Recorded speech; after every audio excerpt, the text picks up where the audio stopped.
Janasena party నాయకులు బోనపోయిన శ్రీనివాస్ యాదవ్ ఆధ్వర్యంలో గుంటూరు నగరపాలక సంస్థ స్టాండింగ్ కౌన్సిల్ కమిటీ ఎన్నికల్లో గెలుపొందిన కూటమి కార్పొరేటర్లకి అభినందన సభ జనసేన పార్టీ పశ్చిమ నియోజకవర్గం కార్యాలయంలో నిర్వహించారు.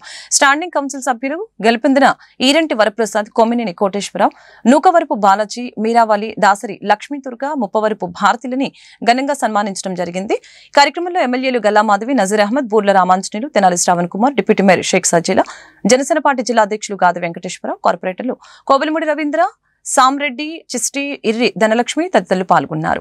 ఈ సందర్భంగా వారు మాట్లాడుతూ, మిమ్మల్ని నమ్మి మీకు అప్పజెప్పిన బాధ్యతల్ని సక్రమంగా నెరవేర్చి కూటమి ప్రభుత్వానికి మంచి పేరు తేవాలని ఆకాంక్షించారు. గత 4 సంవత్సరాలు వైసీపీ పాలనలో గుంటూరు నగరం ఏమాత్రం అభివృద్ధికి నోచుకోలేదని తెలిపారు. కౌన్సిల్ సమావేశంలో అభివృద్ధికి సంబంధించిన అంశాలను చర్చకి రాకుండా చేసి అధికారుల్ని టార్గెట్ గా చేసుకుని విమర్శలు చేసి కాలయాపన చేశారని మండిపడ్డారు. గుంటూరు నగరంలో ఎన్నడూ లేని విధంగా అన్ని డివిజన్ల అభివృద్ధి ముఖ్య భూమిక పోషించాలని కోరారు. పార్టీలకు అతీతంగా నగర అభివృద్ధిలో తన వంతు కృషి చేస్తానని చెప్పారు. ఎందుకంటే ఈ విజయంలో సమానమైనటువంటి భాగస్వామ్యం ఉన్నటువంటి జనసేన పార్టీ ఈరోజు జరిగినటువంటి ఎన్నికల్లో విజయడంగా మోగించిన తర్వాత ఈ కార్యక్రమాన్ని ఏర్పాటు చేసి మమ్మల్ని ఆహ్వానించడం చాలా సంతోషం.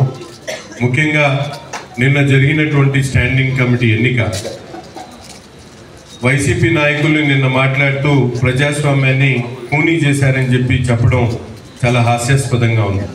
ఎందుకంటే నిజమైనటువంటి ప్రజాస్వామ్యాన్ని బ్రతికించేటువంటి ఎన్నికలని నేనైతే భావిస్తా ఉన్నా. ఎందుకంటే పార్టీలకు అతీతంగా అభివృద్ధి కోసం ప్రజాప్రతినిధులు ఉన్నటువంటి వాళ్ళు అనేక మంది రియాక్ట్ అయ్యి ఎప్పుడు జరగనటువంటి విధంగా 33 మంది కార్పొరేషన్ ఎన్నికల్లో, స్టాండింగ్ కమిటీ ఎన్నికల్లో ప్రత్యక్షంగా భాగస్వాములై వాళ్ళందరూ కూడా ఓట్లేసినటువంటి పరిస్థితులు. గత 4 సంవత్సరాల్లో స్టాండింగ్ కమిటీ ఎన్నికని అపహాస్యం చేసినటువంటి పరిస్థితులు. ఎందుకంటే ఎప్పుడు కూడా ఎన్నికలు పెట్టకుండా కేవలం ఆ రోజు ఉన్నటువంటి నాయకులు రాసిచ్చినటువంటి పేర్లతో తూతు మంత్రంగా ఎన్నికలు జరిపినటువంటి పరిస్థితులు అయితే ఈరోజు కూటమి నాయకత్వం ఏర్పడిన తర్వాత ప్రజాస్వామ్యబద్ధంగా ప్రతి ఒక్క కార్పొరేటర్ ఓటేసేటువంటి విధంగా ఈ ఎన్నికలు నిర్వహించడం, దీంట్లో 12 మంది భాగస్వాములు కావడం, వాళ్ళందరిలో 6 గెలవడం అనేది ప్రజాస్వామ్యబద్ధంగా జరిగినటువంటి ఎన్నికగా నేనైతే భావిస్తా ఉన్నా.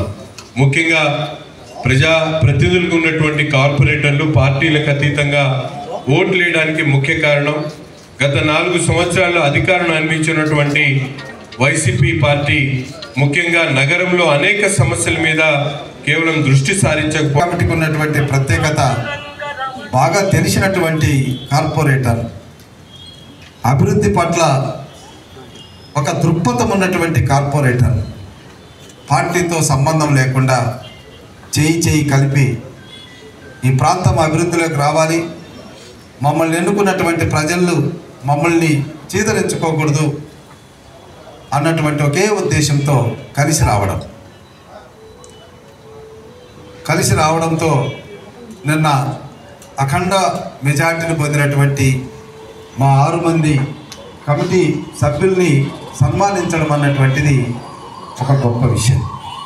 మరి దీనికి పోలుకున్నటువంటి మా కూటమి ప్రభుత్వంలో మా కుటుంబ సభ్యులు, మరి పెద్దలు శ్రీనివాస్ గారు, అదేవిధంగా గాది వెంకటేశ్వరరావు గారు, మిగిలిన జనసేన నాయకులు అందరూ కూడా ఈరోజు ఈ కార్యక్రమాన్ని ఏర్పాటు చేయడం, ఈ కార్యక్రమానికి మరి పెద్దలు మా పార్లమెంటు అధ్యక్షులు, జిల్లా అధ్యక్షులుగా కూడా పనిచేశారు శ్రావణ్ కుమార్ గారు, మరి అదేవిధంగా నాతోటి శాసనసభ్యులు నజీర్ గారు, మాధవి గారు, ఈ కార్యక్రమానికి హాజరైనటువంటి నాని గారు, అందరూ కూడా పేరున ప్రత్యేకమైనటువంటి అభినందనలు తెలియజేసుకుంటూ, ఒక్క విషయం మాత్రం, నేను 2009, 10, 11 మధ్యన ఇక్కడ గుంటూరు కలెక్టర్గా ఉన్నప్పుడు దాదాపుగా నగరం విస్తరించాలనే ఉద్దేశంతో ఆ రోజు ప్రతిపాదన చేస్తే అక్కడ నేను సర్పంచులతోనూ గ్రామస్తులతోనూ మాట్లాడి ఒప్పించి నగరంలో కలిపినటువంటి